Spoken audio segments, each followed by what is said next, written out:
You are back with the Click Clack Show. It is Lauren Duletzke. And I'm Jacki Gemelos, and we back. And I think, Jacki, right now, Argentina is playing England. So it's a very big World Cup game happening as we record. So I'm definitely going to catch the highlights when we get off this pod. Oh my God, same with me. Though I'm wearing a Colombia jersey, which I was following them, I was rooting for them, and I was really hoping that they continue to go further. I am so happy that Spain is now in the finals because I am going to Spain in August, and I can't wait to get there. And if they win the World Cup, that country is going to be on fire.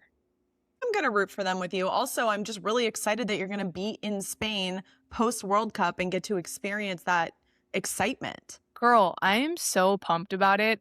I would love to see Spain and Argentina in the finals. And like, honestly, if Argentina were to win, like, I wouldn't be mad at that either. But I'm just like selfishly like, go Spain, you know? I would love Spain to win over Argentina. I just think the players, I mean, aside from Messi's, you know, he's such a legend. This is probably his last World Cup. I would love to see Spain win over Argentina. But that's going to be super dope. We're definitely going to check the highlights after this pod. But Jacki, we need to go into our first story, which is actually not totally related to sports, but is such an important economic story that we can't not talk about. Because as millennials, we came out of college during a recession.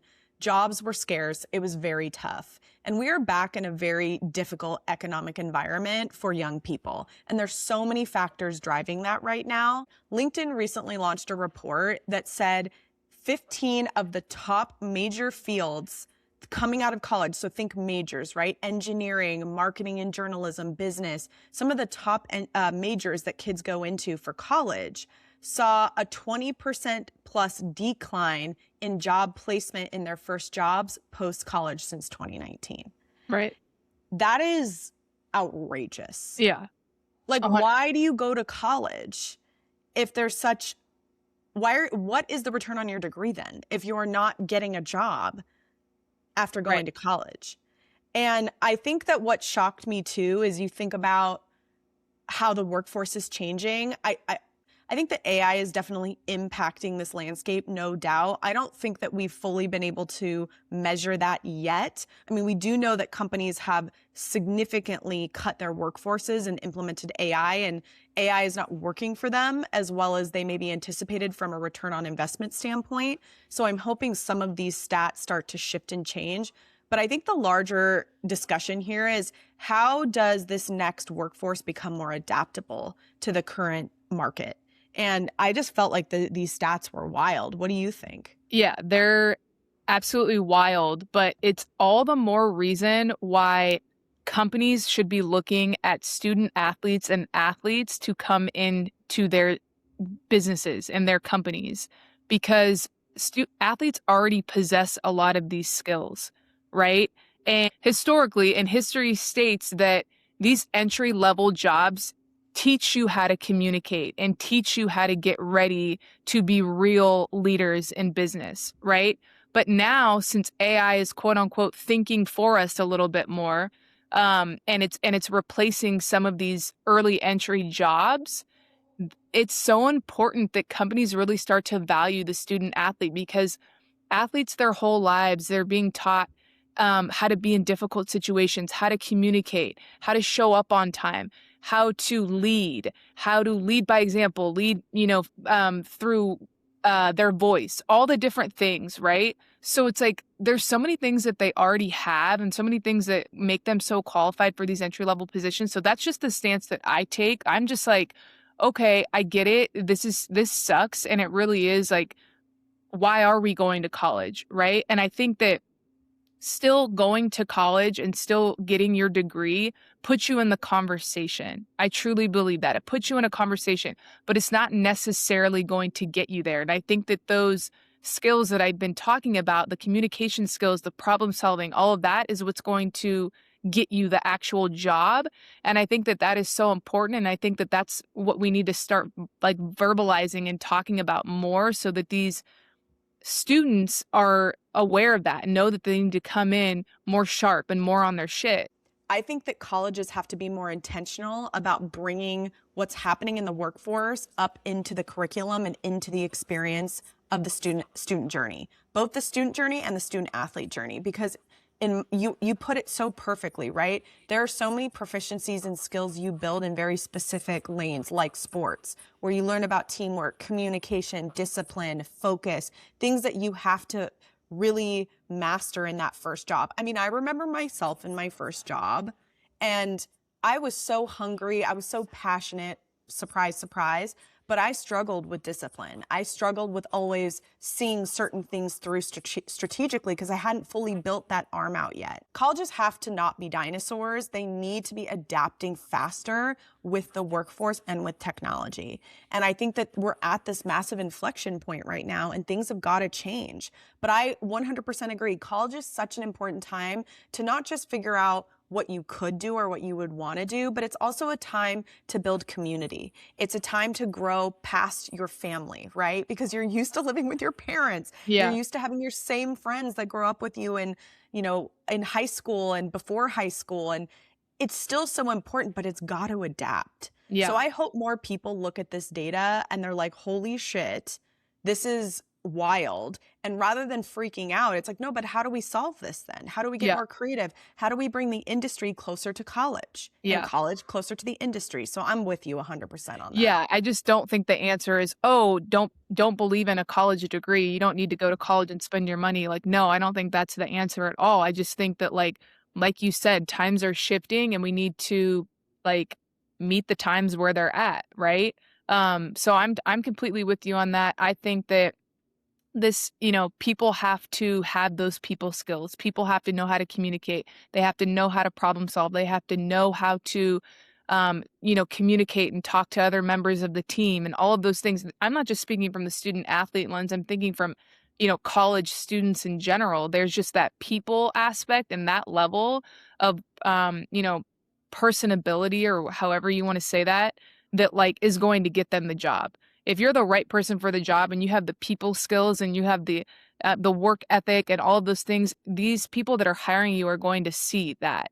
They're going to see that, and they're going to probably, if okay, let me ask you this, Lauren. If you were hiring someone and you have two applicants, one has a 4.0 GPA and the other one didn't go to college but has an unbelievable personality and skill set and, can talk to a wall and, just is incredible. Who would you hire? Who would you seriously hire? That's a tough question because I do think the rigor it takes to get through college is an important benchmark. It just is. But I do think that what I'm always looking for is tangible results. What have you done? Show me. A 4.0 GPA is a tangible result. But I also think that the other candidate could have a strong chance, especially depending on what the job entails. Like if it's a sales-based role, as an example, that is heavily reliant on relationships, and I can't get the 4.0 student to say anything meaningful that would drive a sale through in a conversation, that's going to be a real red flag. I think what you're bringing up with this question, though, is that in the past, if you didn't have a college degree, there was no move past start, right? But now that's changing, where for the first time in decades, non-college educated kids are getting jobs faster than college grads. And that is concerning because it definitely questions the value of college, which we agree is still highly valuable. But some of these kids, and like look at our generation as an example, we're trillions of dollars in debt because of college. This next generation is not going to face that much financial burden. So people have to think of themselves and their investment in college as a business. We were not taught that way. Yeah. Like you're putting money in, you're investing in to get a return out. So that is what every student needs to be asking themselves. Athletes are different because they are getting paid in college right now, which provides a completely different landscape for the entire situation. But people need to be asking themselves, what is the value of college for me today? And how do I get the greatest return on my investment? For sure. And you brought up a good point earlier in the conversation just about going to college. You start to explore and find out who you really are, and you come into your own. You figure out what you like, what you don't like. You build community, all those things that make you the wholesome adult that you're going to end up being one day. So there's just, in my opinion, so much value My wife, Carla, she got her degree a couple of years ago, later in life. She didn't go to college out of high school. She worked. She wanted to work. She wanted to make money. She went that route. She ended up later on getting her degree for her own, pride and something that she really wanted to do for her mom, which I thought was absolutely beautiful. But, for her, she always says, I really missed out on that college experience, that whole experience, and that beautiful time that you have living away from your family and, working towards something and having a purpose and just that whole, everything that college brings. Right. So it's like, and then me, who went to USC, one of the most prestigious schools. I was there for 6 years, experienced everything every college athlete would want to experience, or college student would want to experience. So you can't get those years back. They're so amazing. And I think it really helps shape you as a person. It 100% does. I was such a sheltered kid growing up in a very sheltered community, and it was my goal to leave the state I was in and go see something else, see a different walk of life. And I went to the University of Arizona, where we were very close to the border of Mexico. There was way more diversity, different languages that I was hearing on a daily basis. I was meeting more Jewish kids for the first time in my life because I'm a Jew. So it was fascinating to me. Yeah, I know. Love me some Jews too. It was fascinating to me to get out of my little bubble and really experience a totally different region of people. And so, yes, I think everybody has a different path. But what I would emphasize is it's important to be educated about your decision. When we were coming up, it was like you go to college or you don't make it. Yeah. Which Carla proved you can absolutely be successful and not go to college. Right. Right. So now those two roads exist, and what's the right road for you? And how do you think about that as a business for yourself? 100%. Love that. Let's switch gears and talk about two of the biggest WNBA stars right now, Paige Bueckers and Caitlin Clark, and how different their fan bases are. And Jackie and I both recently read an article about this that really was so spot on about these two very different types of players, but two white players in a league of many, many amazing Black women who have very different approaches to how they do or they do not talk about race and women's sports. Mm-hmm. And so I'm curious for you to break this down, especially since you played in the league. You're a huge advocate of Black women and supporting the fact that this is a league full of Black women who have built this league. So I'd love to get your perspective on kind of the polarization of these two players and their fan bases. So I'll say that I feel like comparison in sports is a trap, especially this type of article feels like a trap, right? Yeah. We're talking about race, we're talking about politics, we're talking about so many things that involve these two particular players. We all know that Paige has been an amazingly huge advocate of the Black women who built this league. And she's done such a good job utilizing her platform to share that and to shed light on that. And she has done it brilliantly. She's done it very smoothly, very authentic. It's been a beautiful thing to witness. And Caitlin Clark is on the opposite spectrum of that, right? These are two players that were extremely high-level college players. We all know when Caitlin Clark blew up, right? And during her blowing up, let's not forget Paige Bueckers was out with a torn ACL. So the trajectory changed because of that. That's why I say it's so hard to make this comparison, right? Because if Paige wouldn't have gotten hurt, I think things would be different right now. Do I think that Paige would have the same level of clout that Caitlin has? I don't know. We can't tell that because we don't know. It didn't happen. What I will say though is I don't think Caitlin needs to be Paige and Paige needs to be Caitlin, right? I think they're two separate players, two separate amazing players at that, both very different fan bases. We can all agree to that. And I just think that Paige has done a better job advocating and using her platform. And that's plain and simple. That's where I think it's at.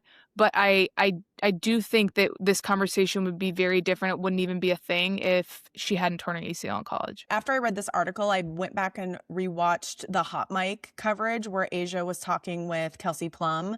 And Asia basically said, Paige has done a good job of addressing her privilege and kind of comparing Paige to Kelsey in terms of how women in the league see Kelsey, and just sort of the relationships that are built there, the trust that's built there. And I thought it was such an important video to resurface because you have A'ja Wilson, who is one of the best to ever grace the WNBA court, right? Who does also an amazing job really being a leader in the league and showing what great leadership looks like, showing what inclusion looks like, just absolute GOAT on all fronts. And so I'd highly encourage everybody to go listen to that hot mic. When a hot mic is basically like she didn't realize she was being recorded, but it was such an amazing conversation. Yeah. And I appreciate your analysis on it because we do get so swept into a trap of Paige versus Caitlin, who's doing it well, who's not doing it well. And, I tend to lean heavily towards Paige's style and what I think great leadership looks like, because I think women's sports have always been fighting for inclusion. Yeah. I think women's sports have always tried to be a place where many women feel seen and heard. And the league is full of Black women who are incredible and have not been able to get the same level of exposure as some of these newer white players in some cases. And so I think that is just something we have to call out. We have to acknowledge. Sophie Cunningham getting a player edition shoe with Adidas over other players or more investment in the players that they have. Right. 8 points a game, Jacki, getting a PE. Well, she's an amazing player, but neither here nor there. It's definitely a marketing stunt. We know why Adidas is doing this. They're trying to sell shoes, right? But I think all this to say, like, it's amazing now that the WNBA and women's basketball can finally have multiple stars that have their own unique pathways and their own unique ways of bringing attention and eyeballs to the game. And I think that is so important in order to grow this league. I think we can both agree, Jack, that it's important to have different types of players with different platforms. But what is not acceptable is racism, hatred, bigotry, the things that are the wrong type of attention to the league. And that's been happening in a very scary way. And it really makes me sad because I look at the league and the WNBA, nobody's perfect. No team, league, player, or fan is perfect. But what is beautiful and perfect is the women's game. And that is what we need to be here for, not for all the other crap. And that is where I want to see the attention focus and not on the Caitlin versus Paige or the this person versus that person. And that is unfortunately what social media and the commentary does to all of us. Even this article, right? Yeah. Even though I thought the article made some interesting points around the juxtaposition of these fan bases. Right. It's still showing division. Right. Yeah. And I think, and I agree. I think that's where my stance is just like this comparison thing. I feel like it's just such a trap and it's so talked about. Like we've been talking about this Paige versus Caitlin dynamic for so long. And yes, although it's true and we've talked about this at length, the whole industry has. I just think that at this point it's like they can both be different and we can still continue to grow as a league. I could not agree more. What happened to Chelsea Gray and the abhorrent racism, it really shook me. And I feel for Chelsea. She's one of the best in the league. And I'm glad that person got some retribution because it was disgusting. Absolutely disgusting. Right. And we as the fans need to support our players. And I am so happy that fan is getting what they deserved. Yeah. No. Or maybe a small portion of what they deserved. 100%. And look, this type of shit has been happening to these players. This isn't the first time something like that has happened. It has happened. It happens all the time. Chelsea just took it upon herself to like flame this particular fan, quote unquote fan. And that this fan lost his job and got exactly what was coming for him. So I'm really happy that, action was taking place there and we're taking these things serious because it's fucking disgusting. Like you said, point blank, period. Disgusting. So we will be focusing on supporting the players and helping grow this league in a positive direction. That is all you'll ever hear from this fan base, especially with Jacki being a former player. Yep, facts. And so we do need to switch topics because the WNBA All-Star Draft just happened and the results are in. So I'm going to go ahead and read off the results. So we've got Teresa Witherspoon as one general manager, and then we have Cynthia Cooper as another general manager. Two legends, two former players, two icons in this game. I think it's really cool how they brought in GMs here, right? And the GMs are going to pick the team. I think it's fun, and it's a good way to incorporate the former players, bring them back in, because these are the women that literally built this league. So Team Spoon, you got her starters: Caitlin Clark, Asia Wilson, Olivia Miles, Aaliyah Boston, Jessica Shepard. And then from the reserve list, you got Ryan Howard, Alicia Gray, Jonquel Jones, Courtney Williams, Kiki Ariafen, and Nneka Ogwumike. That's a fire team right there. Wasn't that your entire, like... Nope, it wasn't. And I'm looking through this thinking that. So, okay, Team Coop, her starters, you got Paige Bueckers, Brianna Stewart, Kelsey Mitchell, Natasha Howard, Gabby Williams, and then the reserves, Angel Reese, Marina Mabry, Dominique Malunga, Kelsey Plum, Sonia Citron, Jackie Young. Here's what I'll say, now that I'm looking through it some more. Team Spoon's starters are stronger than Team Coop's starters, but I think that Team Coop's reserves might be better than Team Spoon's reserves. It's going to be a good game. If they're out there and they're really going to hoop, like, which I hope they do, but they never do. They're just going to shoot. I'm so excited. I'm stoked that we got to read those out live on the pod while we're recording. I know, right? It's kind of crazy. Man. So All-Star is next week, right, Jack? All-Star is next week. The game is set to be on Saturday. The festivities will start on Thursday and they go through Sunday. It's going to be a fun, packed weekend with so many events happening, so many outfits to check and look at, and just it's gonna be a really good All-Star. I have a good feeling about it. Chicago's an amazing city, and it's a city that's ready for the All-Star game. What I love most about sports too, and these sort of outlier sports moments, is when fans and people get to come together for these live experiences from so many different places, walks of life. It's so good for our humanity. It's so good for the economy. It's good for our cities. And I just love sports. I feel like this summer has been so special with World Cup too, and just seeing the world unite. And then you've got All-Star, both WNBA and NBA. Like, there's just so many amazing moments that we can all celebrate together when it feels like we're so divided in so many other areas. So I'm with it. I wish I was going.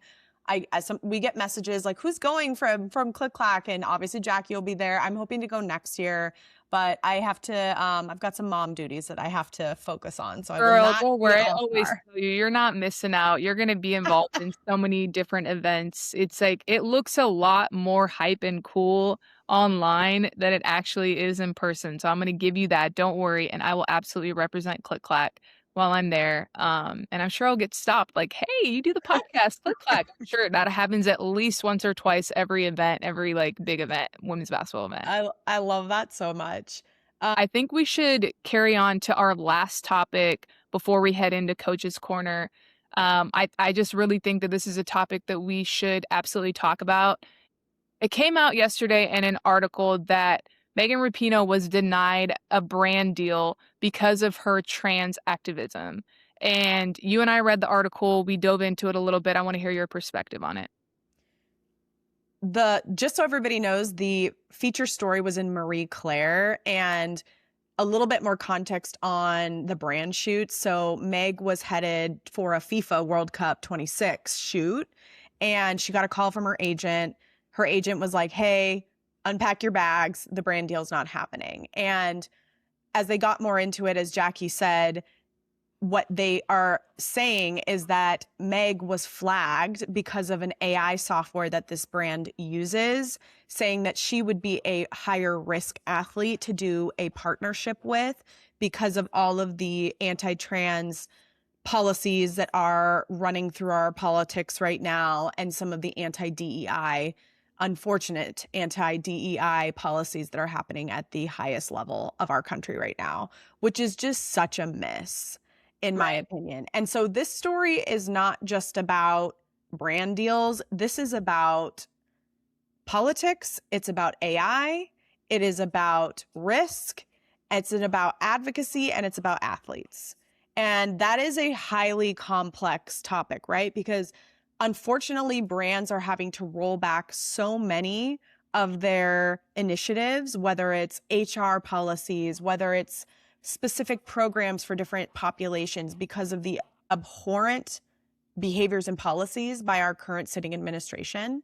And now we're seeing it trickle down with another layer where AI is playing a role in basically flagging risk and creating that rubric for brands to make decisions on who they should and should not work with. So that is going to directly impact many female athletes, because we know female athletes are more vocal about issues and highly politicized issues. Meg has been for years. She's been very clear.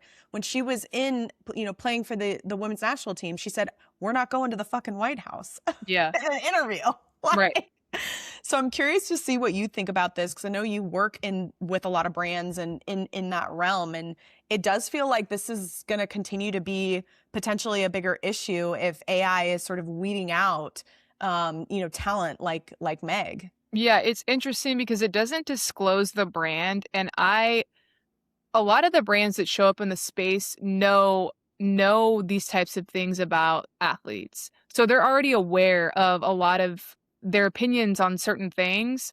So it's interesting to see that this was flagged and this was brought up and this was like a situation, because it just really makes me wonder, what fucking brand is this, right? I know. Is it Home Depot? Yeah, it's like, come on, like, give us some context here, because that will help answer a lot of questions. What I will say about a lot of these players that really use their platforms and advocate for, LGBTQ, trans in sports, like all these different issues, right? There is a risk that they take in, voicing their opinions and being so strong in the ways that they think and using their platforms, that they are going to have a hard time landing some certain brand deals. Like, that is just, I'm sure it's happened to Natasha Cloud, and we can go down the list of athletes that have been great in the space and have done such a good job using their platform and really be authentic to how they feel on these certain issues. So I know there's a group of athletes that probably feel just so discouraged by this, but at the same time, within their personalities, they're not going to continue stopping and fighting for what they believe in. And I think that is so beautiful. Megan has never shined away from anything, from any political issue or anything that she thinks, or she says everything that she thinks. And she's been a leader in this space, and we just have to continue thanking her for doing what she does. And like, yeah, this sucks, but like, fuck that brand. It's not the right brand for her.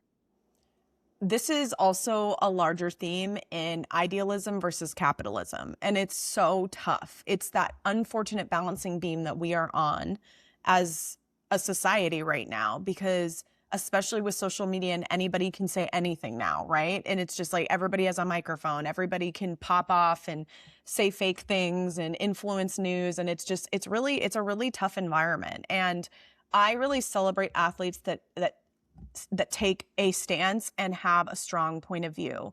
And I think that it's also about being consistent to who you are. And I know that it's important to make money, especially in your post-sport life, when you don't maybe have that consistent income that you've always had.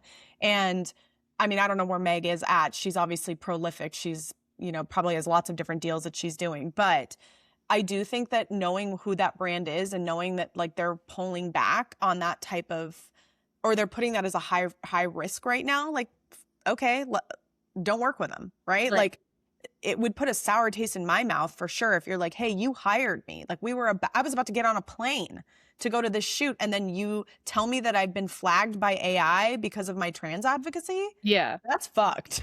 No, Like, that's fucked. And I hope they still paid her, like, but neither here nor there. I agree. It's super fucked. Fucked.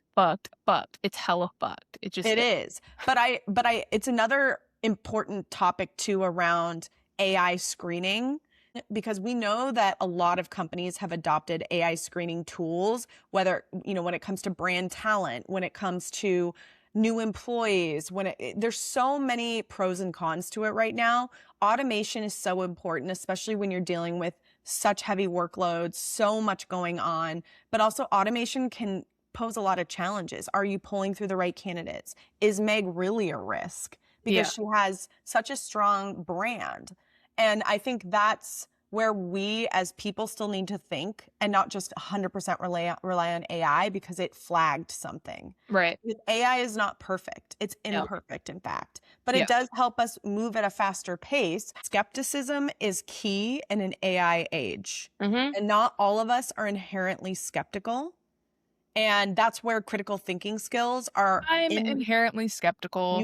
You are inherently skeptical, but critical thinking skills have never been more important. Yeah. I mean, even take the Mitch McConnell picture from the hospital that everybody's debating. I know we're going off on a tangent here from sports, but everybody is debating whether that photo was real. My perspective is it is not real. Nobody sits in a hospital bed after being hospitalized for months in a button-up polo with an AI smile. Everything looks perfect. And that is the fundamental decline of our society if that is indeed fake.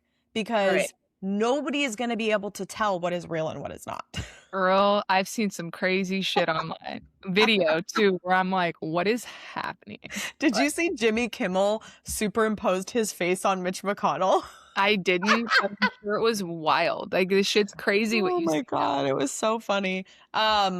Anyways, but it's wild times, and you can never, you'll never miss a moment with Meg to have her be authentically 100% herself. Yeah, I have to catch myself when you say Meg because I'm just not used to anyone referring to her as Meg. It's always like Megan or Megan Rapinoe. Why do I think I can refer to her as Meg? She doesn't know who I am. I don't know. I would be curious who in her life calls her Meg. Megan. It's Megan. Her name is Megan or Megan Rapinoe. I have never heard her being referred to as Meg. But now you. Oh boy. So you must be you're going to be in tight with her and her family someday. Watch. She's going to be like, who's this bitch calling me Meg? Yeah. But I'm here for it. Okay. Anyways, let's go into our last topic of the day as we wind down this episode into Coach's Corner. I'll let you start this week. It is important to pay women is my Coach's Corner of the week. I love that. There's so many times when women, I think, are willing to give more and take less. And in the world we live in now, all women know your worth. Know that you should not be doing things for free. Understand where there's an opportunity cost and whether it's really worth that opportunity cost, or ask for what you deserve. I still to this day struggle asking for what I deserve and knowing my value.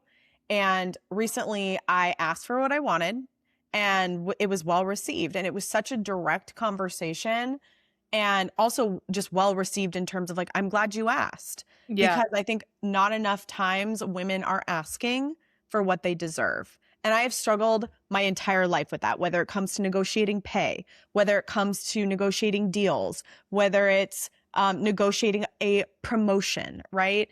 And we deserve better. Yeah. So ask for it.